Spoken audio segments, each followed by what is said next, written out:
अस्सलामु अलैकुम रहमतुल्लाहि वबरकातुहू। दोस्तों, आज मैं आपके सामने उन चीज़ों के बारे में बताने वाले हैं जिनसे रोज़ा नहीं टूटता है। और हम लोग बहुत ज़्यादा परेशान हो जाते हैं कि भाई ये चीज़ हो गई है, ये काम हमसे हो गया है, कहीं रोज़ा टूट तो नहीं गया है। बहुत ही ज़्यादा हम लोग परेशान रहते हैं। तो आपको पता होना चाहिए कि किन चीज़ों को करने से और किन चीज़ों के इस्तेमाल से रोज़ा नहीं टूटता है। समझ रहे हैं? अगर आपको पता नहीं होगा कि किन चीज़ों से रोज़ा टूटता है और किन चीज़ों से रोज़ा नहीं टूटता है, तो फिर ऐसी कैफियत में आपका रोज़ा मुकम्मल रोज़ा नहीं हो पाएगा।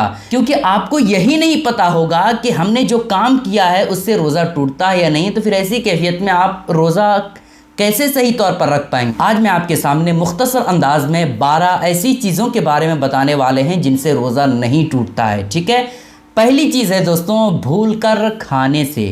आप पेट भर करके ही क्यों ना खाएं, अगर भूल करके अगर आप खाना खाते हैं तो फिर ऐसी कैफियत में उससे रोज़ा नहीं टूटता है। ठीक है, भूल करके अगर पेट भर करके पूरे तौर पर आप खाना खा लिए हैं, उसके बाद याद आया कि भाई हम तो रोज़े से थे, तो भूल कर खाने से रोज़ा नहीं टूटता है। ठीक है, भूल कर पीने से भी रोज़ा नहीं टूटता है। अगर आप पानी पिएं या दूध पिएं या शरबत पिएं, उसके बाद याद आया कि भाई हम तो रोज़े की हालत में थे, तब भी रोज़ा नहीं टूटेगा। ठीक है, दूसरी चीज़ है मक्खी या धुआं, गर्दो गुबार, है ना। रास्ते में गर्दो गुबार कभी उड़ते हैं जिसकी वजह से कभी कभी मुंह में चला जाता है। तो मक्खी या मच्छर मुंह के अंदर चला जाए या गर्दो गुबार अंदर चला जाए तो उसकी वजह से रोज़ा नहीं टूटता है। ठीक है, लेकिन एक बात का आप ख्याल रखें, अगर आप जानबूझ करके धुआं या गर्दो गुबार हलक के अंदर करते हैं तो फिर ऐसी कैफियत में रोज़ा टूटने का अंदेशा है। रोज़ा ये आपका जाता रहेगा अगर आपने जानबूझकर धुआं को या गर्दो गुबार को अंदर किया तो। ठीक है, लेकिन आप ऐसे ही रास्ते में जा रहे थे, रास्ते में जाते जाते आपके मुंह में गर्दो गुबार आ गया या धुआं आ गया या मक्खी मच्छर अचानक मुंह में आ गया तो उससे रोज़ा नहीं टूटेगा। ठीक है, दो चीज़ें हो गई दोस्तों। तीसरी चीज़ है सुरमा लगाने से। सुरमा लगाने से भी रोज़ा नहीं टूटता। बहुत सारे लोग सोचते हैं कि भाई सुरमा जब हम लगाते हैं तो आँख के अंदर सुरमा चला जाता है जिसकी वजह से कहीं रोज़ा टूट तो नहीं गया। तो आप बिल्कुल परेशान ना होइए, सुरमा लगाने से रोज़ा नहीं टूटता है और ना ही सुरमा लगाने के बाद जो आँख से आंसू निकलते हैं उससे रोज़ा टूटता है। ठीक है, सुरमा लगाने से रोज़ा नहीं टूटता है। ठीक है दोस्तों, कितनी चीज़ें हो गई? 3 चीज़ें जिससे रोज़ा नहीं टूटता है। चौथी चीज़ है दोस्तों, बात करने में थूक यकबारगी निगल लेने से। कभी कभी होता ये है दोस्तों कि बात करते करते मुंह में थूक जमा हो जाता है, तो अगर आप यकबारगी निगल लेते हैं तो फिर ऐसी कैफियत में उससे रोज़ा नहीं टूटता है। थूक अगर आप जमा किए हैं, जमा करते जा रहे हैं, जमा करते जा रहे हैं, उसके बाद यकबारगी आप थूक को निकल लेते हैं तो फिर ऐसी कैफियत में उससे रोज़ा नहीं टूटेगा। लेकिन ऐसा अमल करना नापसंदीदा है, ऐसा काम करना ये थोड़ा अदब के ख़िलाफ़ है, इससे बचना चाहिए। ठीक है, लेकिन वही थूक आप जो है यहाँ एग्ज़ाम्पल, आप वही थूक हाथ में थूकें और फिर उसी थूक को अपने ज़ुबान से चाटते हैं, तो ऐसा अगर आप करते हैं तो रोज़ा टूट जाएगा। ठीक है, पांचवी चीज़ है दोस्तों, दांत से खून निकलने से। ठीक है, दांत से कभी अगर खून निकल जाता है या मुंह के अंदरूनी हिस्से से खून निकल जाता है तो फिर ऐसी कैफियत में हम लोग बहुत ज़्यादा परेशान हो जाते हैं। उलमा इकराम से रब्ता करते हैं, बहुत सारे लोग से पूछते हैं कि हज़रत ये बताइए कि हमारी ज़ुबान से खून निकल गया तो फिर ऐसी कैफियत में क्या हमारा रोज़ा रहेगा या रोज़ा टूट जाएगा? तो आप बिल्कुल परेशान ना हों। रोज़े की हालत में अगर आपके अंदरूनी हिस्से से खून निकल गया तो फिर ऐसी कैफियत में उससे रोज़ा नहीं टूटेगा। लेकिन हाँ, एक बात का ख्याल रखें, अगर आपके मुंह के अंदर के हिस्से से खून निकला है तो आप बाहर जो है थूक के ज़रिए से थूक दें।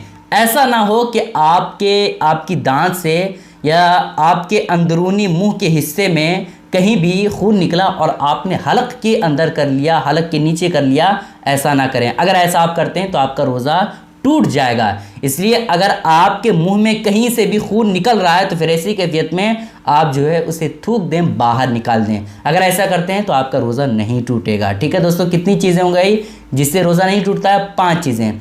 छठी चीज़ है दोस्तों, कान में पानी जाने से।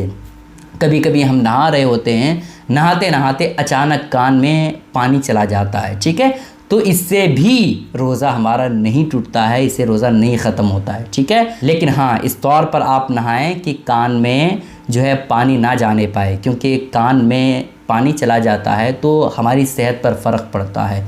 क़ुव्वत जो समा है, यानी जो सुनने की ताकत है, वो उस पर असर पड़ता है। तो इससे आप बचे रहें, परहेज़ करें, अच्छे तौर पर नहाएं ताकि आपके कान में पानी ना जा पाए, ठीक है।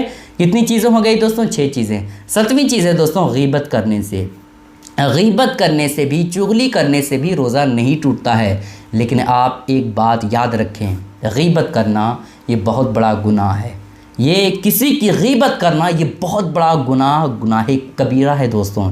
इस हवाले से मैंने 12 वीडियो में यह हदीस पाक पेश किया है और इस बार भी पेश करता हूँ। नबी पाक अलैहिस्सलाम इरशाद फरमाते हैं, ला यदखुलुल जन्नत क़त्तातुन, हरगिज़ चुगलखोर जन्नत में दाखिल नहीं होगा।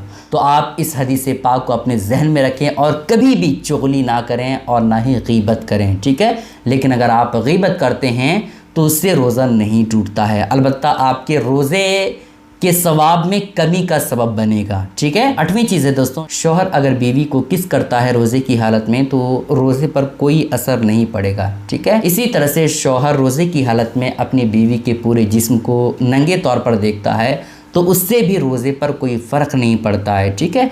यहाँ तक कि रोज़े की हालत में अगर शौहर बीवी के शर्मगाह को देखता है, बार बार देखता है, तो उससे भी रोज़े पर कोई भी फ़र्क नहीं पड़ेगा, ठीक है। इस बात का अपने जहन में रखें, रोज़ा इन चीज़ों से नहीं टूटता है। लेकिन हाँ, अगर शौहर को अंदेशा है कि बीवी के जिस्म को देखने से शर्मगाह से चिपचिपा पानी निकलेगा या शहवत ये बढ़ने का अंदेशा है, तो फिर ऐसी कैफियत में नहीं देखना चाहिए, ठीक है। इस बात का ख्याल रखें। 9वीं चीज़ है दोस्तों, एहतलाम होने से।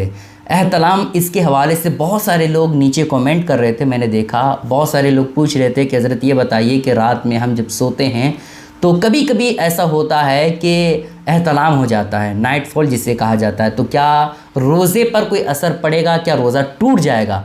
तो देखें दोस्तों, एहतलाम होने से अगर रात में आप गंदे ख्वाब देखें या गंदे ख्वाब नहीं भी देखें, लेकिन आपकी शर्मगाह से मनी खारिज हो गया तो उससे रोज़ा नहीं टूटेगा, क्योंकि नींद ये किसी के इख्तियार में नहीं होता है। इख्तियार में ना होने की वजह से आपका रोज़ा नहीं टूटेगा, ठीक है। तो नाइट फॉल जिसे एहतलाम कहा जाता है उससे रोज़ा नहीं टूटता है, ठीक है दोस्तों। कितनी चीज़ें हो गई? 9 चीज़ें। 10वीं चीज़ है दोस्तों, जनाबत की हालत से। रोज़े की हालत में अगर हम नापाक हो जाएं तो उससे रोज़ा नहीं टूटता है, ठीक है। लेकिन बेहतर ये है दोस्तों कि रोज़े की हालत में आप नापाक ना रहें, बल्कि पाक साफ़ रहें और इबादत भी करें, नमाज़ें पढ़ें और अल्लाह रब्बुल इज़्ज़त के ज़िक्र व अज़कार करें, ठीक है। लेकिन अगर कोई नापाकी की हालत में रोज़ा रखता है या फिर नापाकी की हालत में हो जाता है रोज़ा रखते हुए, तो उससे रोज़ा नहीं टूटता है, ठीक है। कितनी चीज़ें हो गई दोस्तों? 10 चीज़ें। 11वीं चीज़ है दोस्तों, बाल कटवाने से।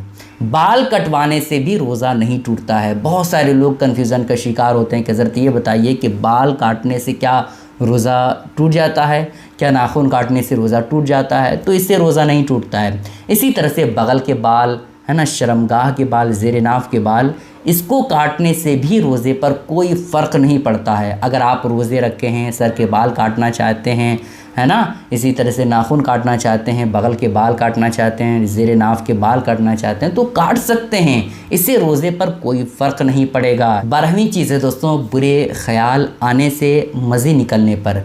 दोस्तों कभी कभी होता ये है कि हम कोई काम कर रहे होते हैं या आराम से सोए रहते हैं, लेकिन कभी कभी बुरे ख़याल आता है, ख़ुद ब खुद बुरे ख़याल आते हैं और ऐसी कैफियत में मज़ी यानी शर्मगाह से जो चिपचिपा पानी होता है वो निकलने लगता है ना, तो इससे भी रोज़ा नहीं टूटता है। अलबत्ता इस बात का ख्याल रखें कि अगर गंदे ख़याल ख़ुद से आया है तो उससे कोई दिक्कत नहीं है, उससे रोज़े पर कोई फ़र्क नहीं पड़ेगा।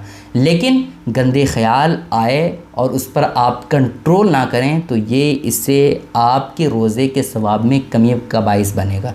इसलिए जब भी बुरे ख़याल आएँ तो आप कंट्रोल करने की कोशिश करें, लेकिन अगर कंट्रोल नहीं होता है तो उससे रोज़े पर कोई फ़र्क नहीं पड़ेगा, ठीक है। आपसे गुजारिश है दोस्तों कि इस रमज़ान के मुक़द्दस महीने में अपने दोस्तों तक इस वीडियो को ज़रूर शेयर करें ताकि वो भी रोज़े के मसले को जान करके अपने इल्म में इजाफ़ा करे और रोज़ा सही तौर पर रख सके। अस्सलामु अलैकुम रहमतुल्लाहि व बरकातहू।